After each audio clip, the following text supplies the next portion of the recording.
Kamakailan lamang ay nagbahagi ang SB19 sa kanilang Facebook na SB19 nang nasabi nga pong palaisiban kung saan nga ba magaganap ang kanilang homecoming concert. At nahulaan ng mga fans ang nasabi nga pong date. Ito ay April 18, 2026. Pero saan nga ba ito magaganap? Mula sa naging post ni Hidden Me 418 was Theory on was where. Dahil gusto ng mga amo natin na maging matalino tayo, binibigyan nila lagi tayo ng palaisipan. What's so amazing is we keep on searching for answers. Little did we know we keep on finding new knowledge in return. That's what I really admire about them. Saan wawakasan ang sinimulan? The was map could mean the following. The kilometer zero or Luneta Park, yung mga kilometrong signages na nakikita natin sa National Road ay distansya mula sa Luneta. Doon nagsimula magsukat ng distansya. Manila Bay, malapit ito sa tubig. Rizal Park symbolizes cultural identity. Kapag sinabing Pilipinas, ang ilalagay na biswal ay lugar kung saan binaril si Rizal.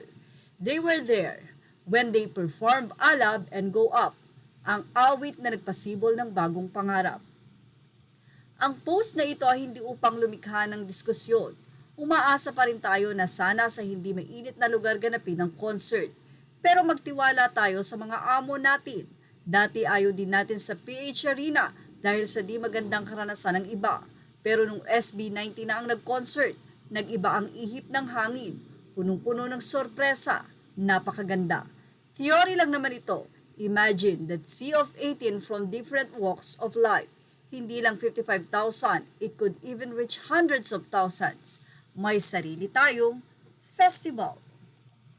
Yan po ang binasa natin at naging pahayag ng Facebook post na si Hidden Me, pakiwari niya sa nasabi nga pong gaganapin na homecoming o pagwawakas ng concert ng SB19 sa kanilang world tour simula at wakas.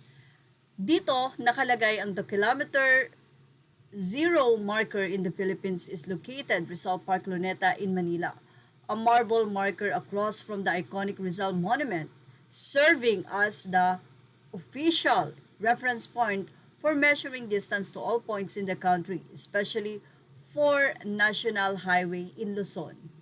Kaya naman, ayon sa teorya ng nasabing post na ito, ay baka nga sa Luneta Park gaganapin ang wakas or ang nasabi nga pong home. Tila confident ng SB19 na mahuhulaan ng mga fans ang nasabi nga pong kanilang clue na ibinahagi kamakailan lamang. Well, ano masasa inyo about dito? Ilagay na ang inyong opinion sa ating comment section. Images are all credit to the rightful owners. Please like, share, and subscribe.